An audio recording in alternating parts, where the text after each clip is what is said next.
মৰমৰ ছাত্ৰ ছাত্ৰীসকল, আজি মই তোমালোকৰ পাঠ্যপুথিত থকা প্ৰথম পাঠ নিম কি ঈদ পাঠটোৰ বিষয়ে আলোচনা কৰিম। আলোচনা কৰাৰ আগতে লেখকজনৰ বিষয়ে জনাটো प्रयोजन।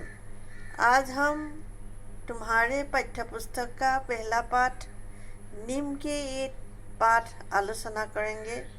पाठ में जाने से पहले लेखक के बारे में जानना जरूरी।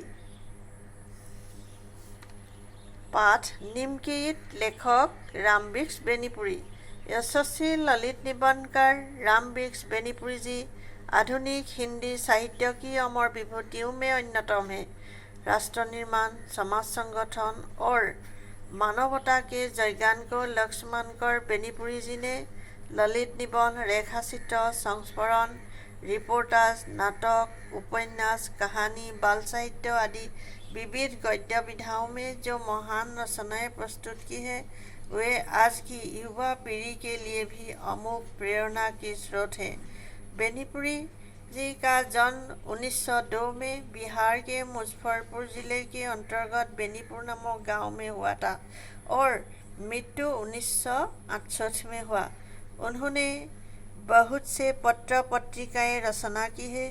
आपकी साहित्यिक रचनाओं की संख्या लगभग 100 है। अधिक रचनाएं बेनीपुरी ग्रंथावली नाम से प्रकाशित हो चुकी है। उनकी रचनावली गेहूं और गुलाब, बंदे बानी विनायकों, पतितों के देश में सीता के फूल, माटी की मूर्तें, अम्पाली विशेष रूप से प्रसिद्ध है। ইয়াত কৈছে যে যশস্বী ললিত নিবন্ধকাৰ ৰামবৃক্ষ বেনীপুৰীজী আধুনিক হিন্দী সাহিত্য জগতত অমৰ বিভূতিসমূহৰ ভিতৰত অন্যতম। ৰাষ্ট্ৰ নিৰ্মাণ, সমাজ সংগঠন আৰু মানৱতাৰ জয়গানক লক্ষ্য হিচাপে লৈ তেওঁ ললিত নিবন্ধ, ৰেখাচিত্ৰ, সংস্মৰণ,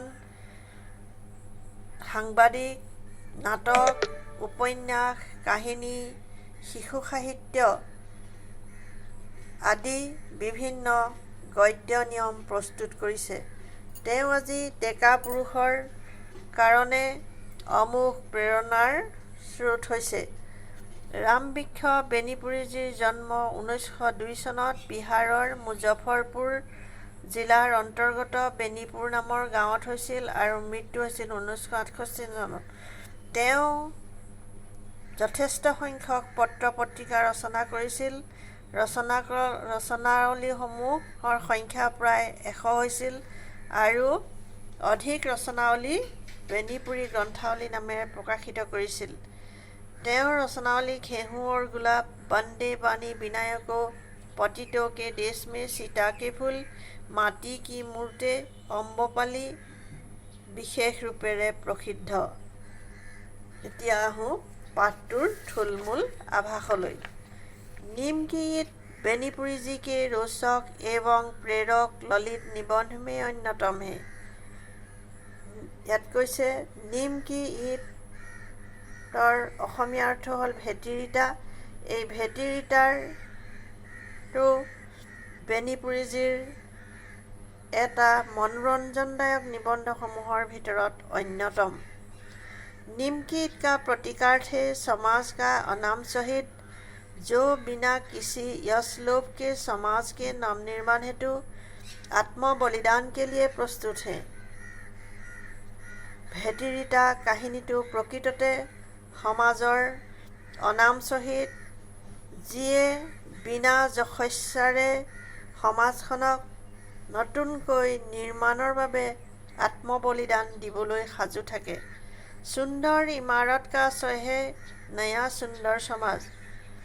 সুন্দৰ সমাজৰ সুন্দৰ অট্টালিকাৰ অৰ্থ হ'ল নতুন सुंदर समाज। कंगूरे की ईद का प्रतीकार्थ है समाज का यशलोभी सेवक, जो प्रसिद्धि, प्रशंसा अथवा अन्य किसी स्वार्थवश समाज का काम करना चाहता है। शिखৰৰ ইটা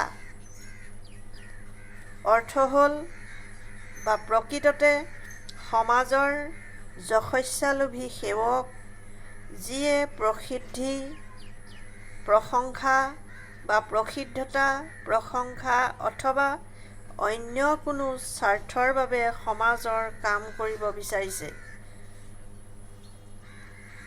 निबंधकार के अनुसार भारतीय स्वाधीनता आंदोलन के सैनिकगण नीम की ईंट की तरह थे, जबकि स्वतंत्र भारत के शासकगण कंगूरे की ईंट निकले।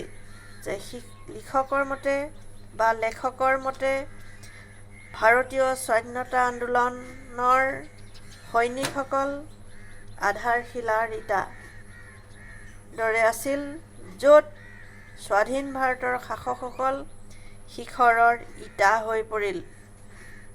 भारतवर्ष के 7 लाख गांवों, हजारों शहरों और सैकड़ों कारखानों के नवनिर्माण हेतु नीम की ईंट बनने के लिए तैयार लोगों की जरूरत है। भारत और 7 लाख गांव, हजार हजार शहर, শতাধিক কাৰখানা নতুনকৈ নিৰ্মাণ কৰিবৰ বাবে আধাৰশিলাৰ ইটা হ'ব বিচৰা মানুহৰ प्रयोजन আছে। परंतु विडंबना यह है कि आज कंगूरे की ईंट बनने के लिए चारों ओर होराहोरी मची है।